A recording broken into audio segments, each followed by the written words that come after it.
fa makasika izay mbola rugby izay ihany dia araka ny fanazavana zareo avy eo amin'ny section izay dia namaly ihany koa ny avy eo amin'ny ligue Analamanga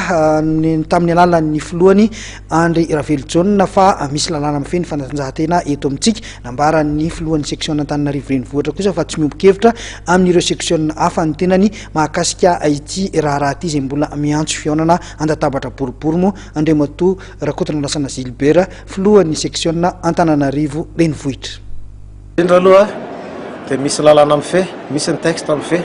menga tamin'ny 97/014 navoaka ministère dia manaraka an'iny daholo statut en ligue, statut en fédération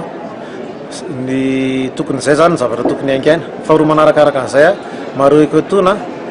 fa ny tontolon'ny rugby dia tsy tontolo natao isan-dohana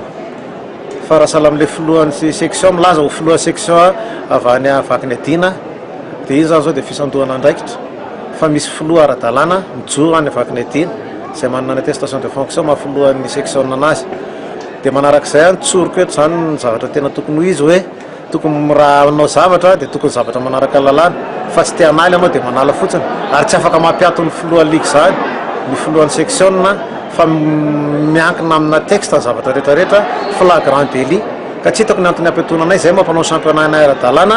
tsy maintsy ministère va afaka mampiato anay amin'ny asanay zany.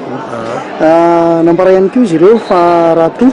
ka tsy misy mifandraisana andraikitry ny malagasy rugby araka ny taratasy napetraka izy ireo eny anivon'ny malagasy rugby anivon'ny ministère dia horavana izy ireo ny baolina misy ety amin'ny Malakamy Masely Mikanja Makia ahoana ny hevitro mahakasika an'izay. Zany fandravana baolina zany dia fanapotehana tontolon'ny rugby tsisy afaka ny anaiky an'izany fandravana baolina zany ny baolina anay ara-dalàna mafen'ny fepetra zay anaovana an'io manana zay no tompona andraikitra voalohany ligue Analamanga tompona andraikitra voalohany amin'ny fanodonana championnat eto amin'ny région Analamanga championnat Analamanga io tsisy afaka mandravana io zany fa ara-dalàna tsara io manana taratasy rehetra mahakasika momba zany zahay taratasy napetrany tany malagasy rugby taratasy tsy fantatray zay taratasy zay satria tsy tonga taty aminay dia aminay tsy mitombo zany zavatra zany fa raha ohatra izy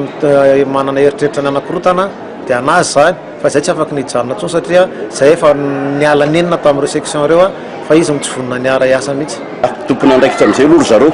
hatreto koa aloha dia ho marieko tsara mihitsy fa mbola za ny président section Antananarivo renivohitra tompona andraikitra izy amin'izay fanaravana dia gauche droite zay satria matoa izy nanao an'ilay fanambarana hoe fampiatoana ny président ny ligue Analamanga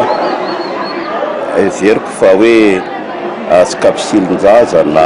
kanety ty ka atao akadasitra satria nisy fotoana zahay zay nametraka ho retany rendanitra fa dia hoe io ny ligue zay toananay zay efa da mihitsy ny seho teli tamin'izay fotoana zay hoe io no ligue toananay vetivety eo indray izy dia manana fijery vaovao fa hoe ho ravana indray ny ligue ho asorony Ravelojona tsy miombon-kevitra amin'izareo amin'izany aloha ny tenako fa ny teny apetrako amin'ireo naman'ireo dia tsotra fotsiny hoe tsanareo raha ohatra ka hoe andravan'le lalao zay efa mamin'ny olona sy efa topoin'ny olona amin'izao fotoana zao efa mahazo fafiny ve ny olona zay nareo vao tonga hoe andravan'io lalao tsy mba manana hevitra very namako hoe inona ny hevitra tokony ombonantsika ampandehanantsika an'io amin'izao misavorivory efa misy zao fa dia zany ve ny mba hevitra mba hitanareo andraikitrinareo aloha zay fa dia ho hitantsika eo mingavy anareo andao hiresakitsika dia andao hifandinikytsika raha ohatra ka samy tompona andraikitra amin'ny zavatra izay misavorivory zao tsika tsy afa miala amin'izao tsika.